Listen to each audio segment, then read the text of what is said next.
Welcome, everyone. We're so excited to be here. Shelley, thank you so much for doing this with me. I'm so Yes. excited to have you hosting this important topic with me. Yes, me too. Thank you for having me. I'm so excited to dive in. Awesome. Well, if you are here for the replay, type replay and let us know where you're from. A little bit about me. I'm originally from Arizona, but I currently live in Idaho. And I've been coaching for about 5 years. I help women in HR, marketing, and organizational development, help them advance their careers, become aware of internal and external bias that's really holding them back from succeeding that they may not be aware of. Shelley, tell us about yourself. Yes, I am in Bend, Oregon, so not that far from you, Lori. And I have been coaching for a couple of years now. And before that, I was an HR professional for over a decade. So I really focus on working with corporate women, high achieving corporate women who want to reconnect with passion in their careers without sacrificing a balanced lifestyle. So Mhm. that I've lived both ends of the spectrum myself. I've seen a lot as an HR professional, and I'm just really passionate about every single woman having a career that she loves that also supports a lifestyle that she's really excited about. Yeah. And delegation is one of those really important things to create that balance, which is one of the reasons why I really wanted to do this. Yes. So, um, I want to talk about kind of that mindset, and you're really good at helping clients get into that right mindset and identifying their why and identifying their values so that they can align their lives with those values.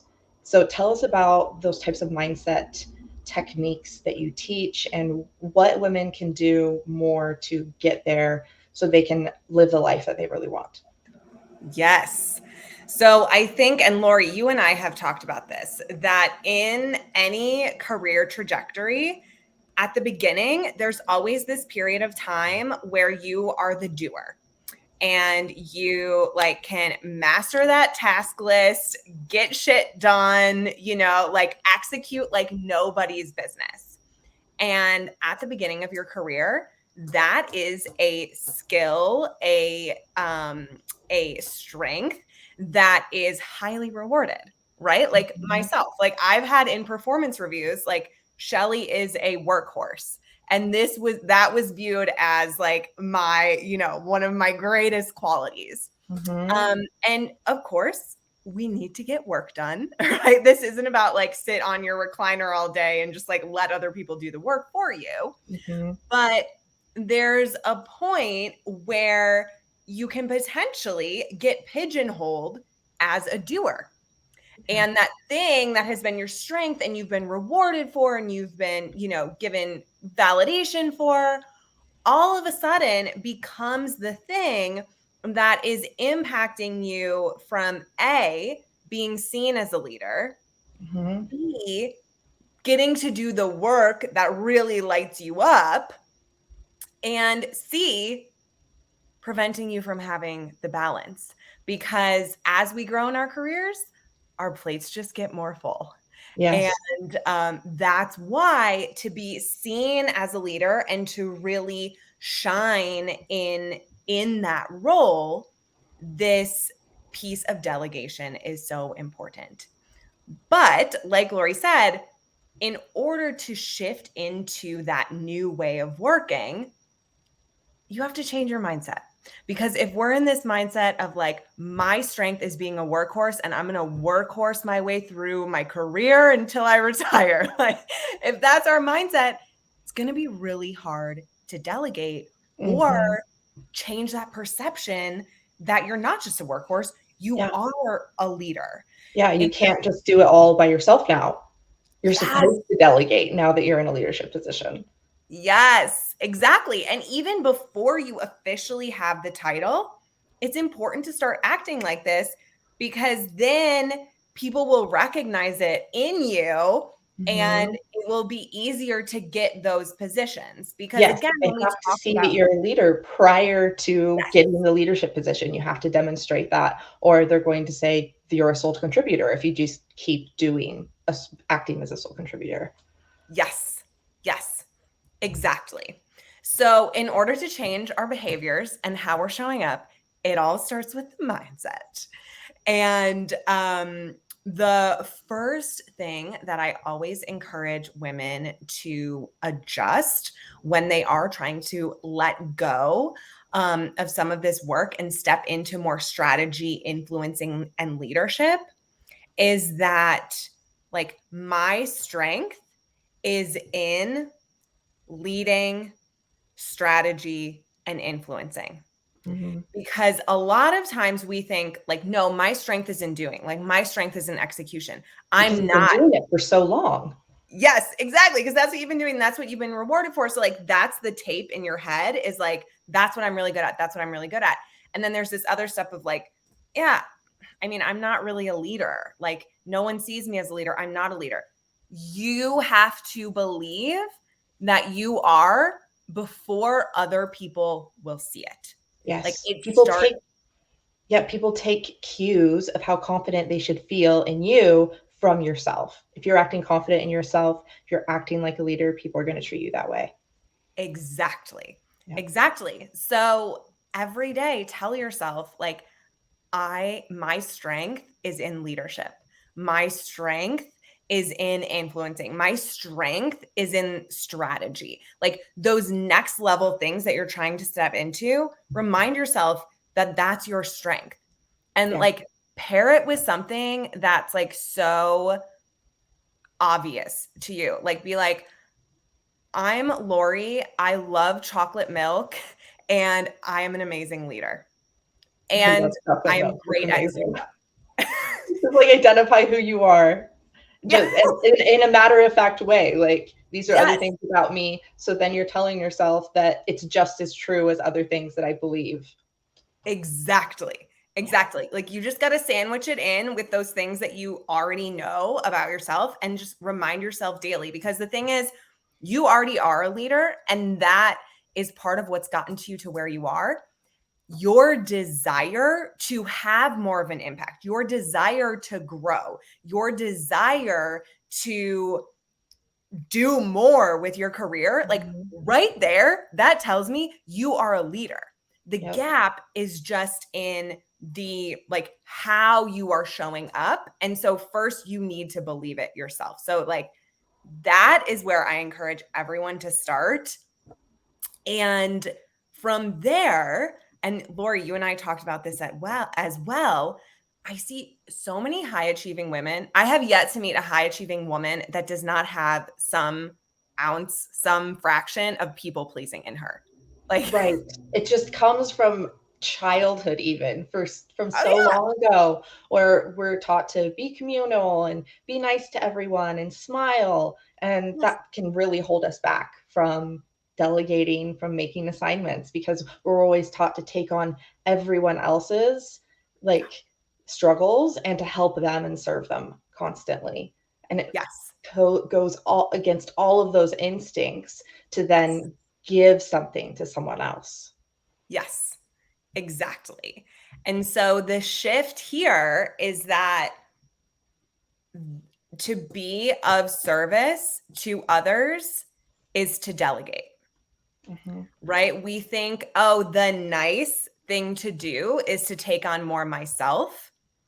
But in reality, the more that you take on, the more you are first of all depriving others of opportunities that they could really use to help them grow.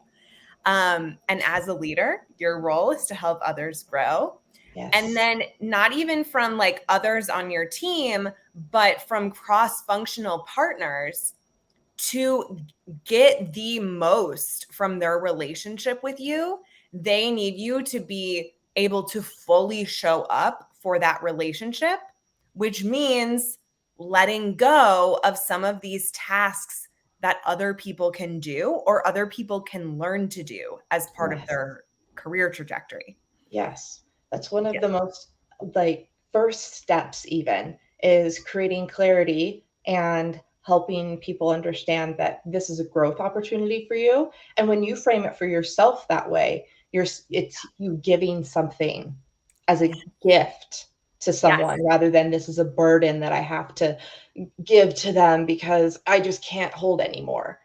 It's actually helping them to grow. You're giving them a new challenge. When you ask the right questions, when you make assignments, then you're able to help people grow, help them get a new challenge so they can learn new skills and help grow their career. And you're supposed to be doing that. If you're a good leader, you should be supporting them in that.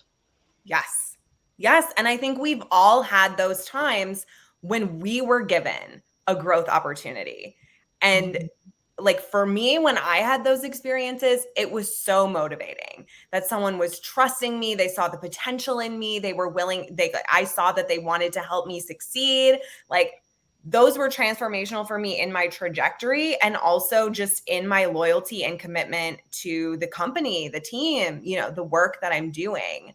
And Mhm. I think we've all had them and just remembering, oh, yeah, I get to give back. And now it's my turn to do the same for others. Yes. And, helping other people see their strengths.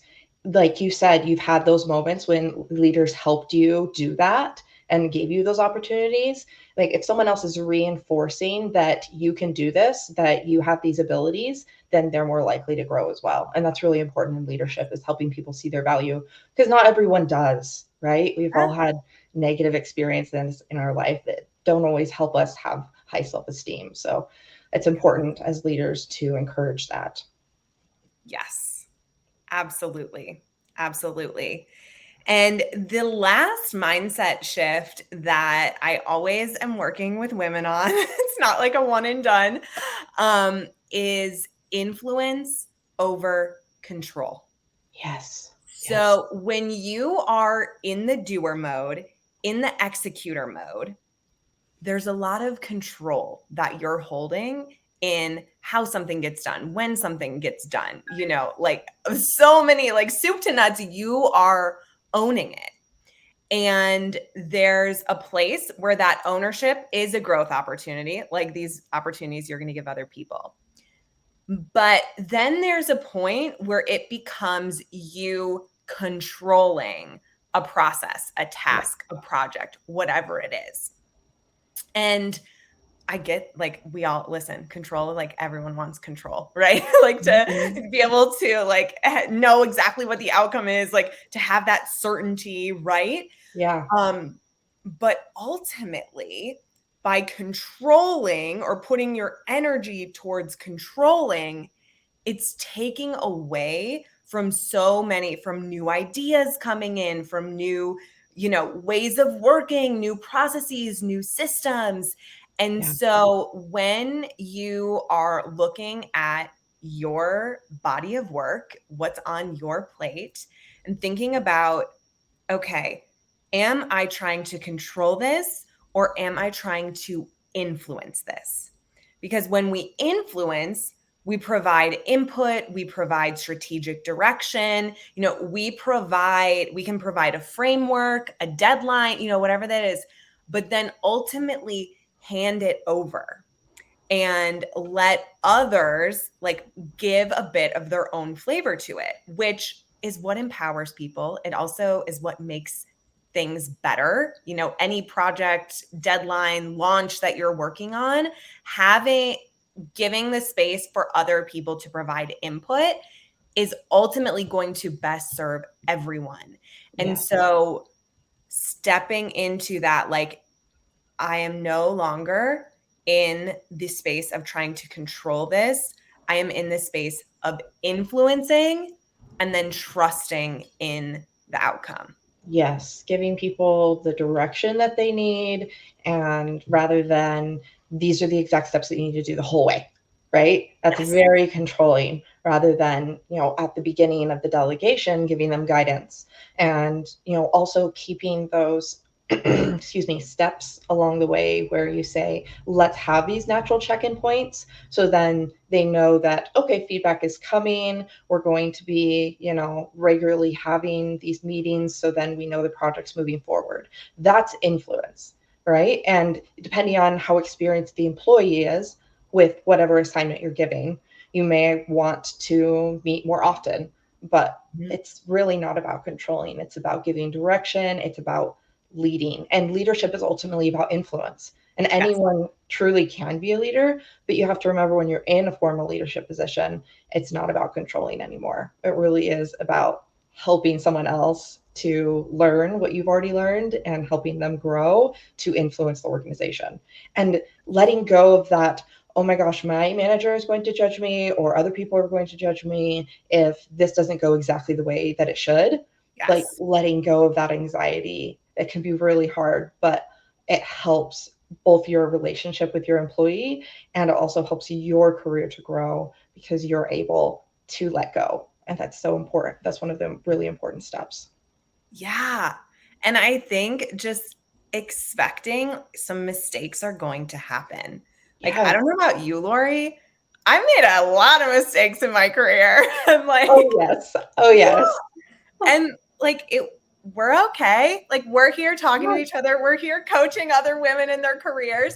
And Yes. so I would argue like mistakes actually are like necessary for growth and improvement. So instead of like, yeah, the control of like, how can we make sure zero mistakes happen? It's like, how can I influence a process that allows room for that? And it's okay. Yes. And people really want autonomy over the four T's: task, team, technique, and time. So successful delegators let their team members know exactly what they have autonomy over and what they don't. So at the beginning of the delegation, when you're making an assignment, if you can make sure they have the resources and you're also making sure that they have control over these things that they need control over, then you're much better able to help them along the way and they'll know that they're supported in whatever it is that they're getting as an assignment from. Like we've all been there when someone gives us an assignment and you don't have the resources, like I have way too much on my plate, or I need help from other team members but you haven't given me permission or met with all of us to know what our assignment is, or you haven't given us the time or the budget to successfully make this happen. So if you can give them what they need, the resources, and give them the autonomy, then you're going to have an amazing relationship with them and they're going to have so many growth opportunities. And keeping that in mind just makes the biggest difference in your relationship with the employee as well as how successful a project is along the way. Yeah. Definitely. Definitely. I know we've kind of weaved in some of the tactical, but you're like the guru in the delegation process as a whole. Yes, I have like three steps and some some specific tactics that can really help when you're like, okay, I have stuff on my plate and I know that my team has strengths that can be used with these projects. So you have to, you're not really sure where to start sometimes, especially if you're a new leader. And I like to teach people that it starts with creating clarity, both for yourself and for the employee. So it starts with picking the right person. And you do that by evaluating your employees and recognizing, these are their strengths. This is what some of my employees need to learn. And this is what, their weaknesses are. So it's not always about who can do it, it's also about developing your employee skills. You can also ask who Mhm. has the capacity, who's shown interest, who's ready for a challenge.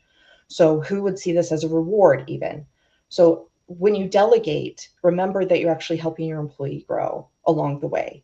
So, if you can identify, in a list what your employees' strengths and weaknesses are and guide them along the way, then you're better able to get started. So that helps you, create clarity, which decreases your anxiety in the first response to delegation in your mind. So that helps in the mindset.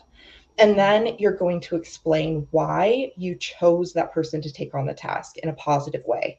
So it gives your employee feelings of fulfillment and that this is a growth opportunity for you. This isn't just, I need something off my plate. And they're also clear about, what the person is responsible for. Like I said, they want autonomy over time, task, technique, and team. So if you can give them that, then they're going to be happier and more fulfilled. And what's really important, especially at the beginning, so you're not micromanaging along the way, is describing the desired results in detail. And that includes setting really clear expectations about the outcome. So what it is, how the task fits into the bigger picture. So why we're doing it, and criteria for measuring the success, which is what it should look like when it's done well. So if you can keep those things in mind right at the beginning when you're meeting with the person that you're delegating to, then they're going to feel less like you're micromanaging them along the way because you're already giving them the information that they need to succeed. And then you're going to make sure that you're mentoring and guiding along the way, which we talked about a lot already. Feel free to Mhm. jump in, Shelley, if you have any thoughts too. Yeah. Um, so making sure that the team members have the resources that they need to do the job, like we mentioned, whether that's training or budget, supplies, a space physically to do it, or adjusted priorities or help from other teammates. And establishing checkpoints, milestones, and junctures for feedback. So if you're meeting weekly or monthly, just to see how things are going, and then providing them that feedback. So then they're anticipating it. Whereas if an employee's had other managers who are really micromanaging, if they already know that the feedback is coming, then they're going to have a more positive experience and their anxiety is going to decrease, which helps them perform better. Because if our amygdala, where all of our emotions exist, it's constantly on fire, like, oh my gosh, I'm constantly anxious, or, I'm feeling really nervous, then they're not going to perform as well on the job. They're not going to be able to use their executive functions. So if you can help them know that this is just naturally coming, it's just a matter of fact, then they're going to feel less anxiety. And then encouraging, you mentioned this, Shelley, which is so important, encouraging new and creative ways for them to accomplish goals, that my way isn't the only way of doing something.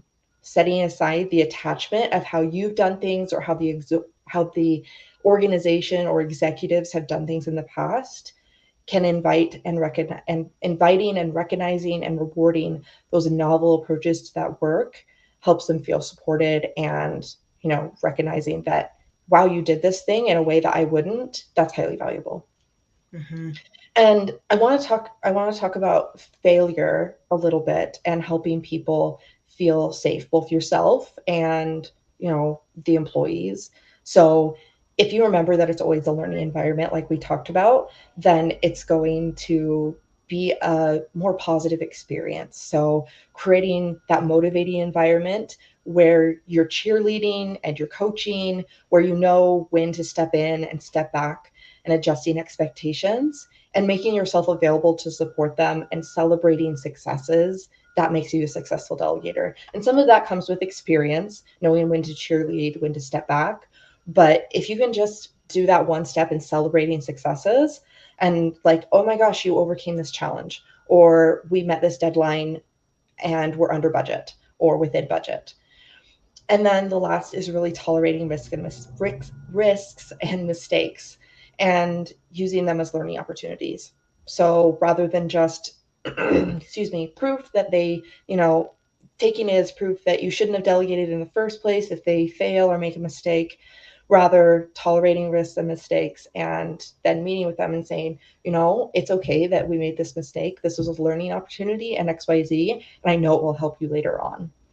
So those are the tactics that I really like to teach. So then you have, step-by-step approach and the flexibility within those principles to help people to succeed and help yourself not feel so anxious about delegating to other people. And you'll feel more supported. You'll feel you're supporting yourself more because you have fewer tasks and you're also giving your employees growth opportunities. Yes. And really, what I heard as a theme in like so many parts of what you just shared is that it's meant to feel like a collaborative process. Yes. So it's not like, like I just do this and then I hand it off and then it's like, boo, like I delegated, we're done. Right, And right. it's like, actually, like this is leadership, right? And that's, it's like, then your time and energy is going into like the thought process, like the strategy of how you're Yes. delegating, the checkpoints, the systems that you have in place, and then developing your employees. And this is true also, even if you don't have direct reports. Like if you're still in Mhm. that individual contributor role, I know like there are support resources available for every function. So even if there's not this direct line reporting relationship, you can still start to do this in an individual contributor role, and like start to empower people, start to build your confidence. It's going to change how you work. It's going to change how you feel about how you work, and it's going to change your relationship with those that you are connecting with. Yes. So, a little bit more naturally when you're not in a leadership position, like making suggestions, saying, do you think you could take this on with your teammates? So the leader still feels like they're in charge, but you're also influencing the situation, making those, framing it in a way that's positive and that's also helping people see that you're a leader and that you can look at the bigger picture and you see that XYZ needs to be done to achieve ABC in the organization or for that specific project. Mm-hmm. Yeah. Yeah, absolutely. I think when you can get truly excited about delegation from a place of like how you are changing, how you're perceived, how you are changing your impact in the workplace, and really start to, like, I hate to say the word play, but experiment with it a little Yes. bit. Yes. You have to Um, improve it. yeah, I think the benefits will permeate every part of your life, right? Because it's going to give you more free mental space, and more free time to think, be creative, spend time with your family, do the other things that are important to you. Um, and it's like it can be really scary to start, but we don't have to go from 0 to 100 overnight. No, just take the small steps, make it natural, make it a matter of fact, like you said. Like, Yeah. I like chocolate milk and I'm a leader. I like chocolate milk and I can delegate, right? Yes. Just matter of fact statements that ingrain into us that this is just part of being a leader. This is part of what we have to do to be successful in this role. Any other thoughts? We only have a couple more minutes, but I wanted to get any other trinkets of your knowledge and experience in HR field about how really successful leaders delegate. Hmm. I I mean, I think the last thing that I would just say from an HR perspective is to never underestimate the importance of how you make others feel. Mm, And I think that's just part of like being a good person on this planet. But also when it comes to career planning and getting support for what it is that you want to do down the line, like word travels.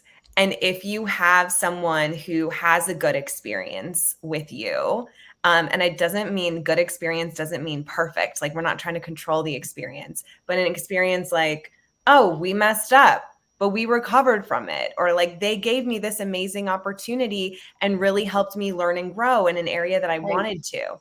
Like that speaks volumes for who you are and your potential in any organization. So I just wouldn't underestimate the power of that. Absolutely. People will always remember the way they make you feel and remember less what you said or how you executed a project. They're always, Exactly. if you read LinkedIn recommendations, they almost always talk about what a good teammate they were or what good leader they were. And those qualities are the soft skills. It's not Yeah. necessarily that they're highly knowledgeable in their field or things like that. People want to give recommendations to those that, really help them feel supported and feel valued. It makes a big difference in any relationship, but especially leadership. Word definitely gets around. Yes. Well, we're about out of time, but thank you so much for hosting with me, Shelley. I love all of your knowledge about mindset and helping female leaders to create balance. DM either Shelley or I if you're interested in helping advance your career as a woman in any of your fields. We'd love to touch base with you and help you advance. Thanks so much, Shelley. Yes. Thank you, Lori. Thanks. Bye, guys. Bye.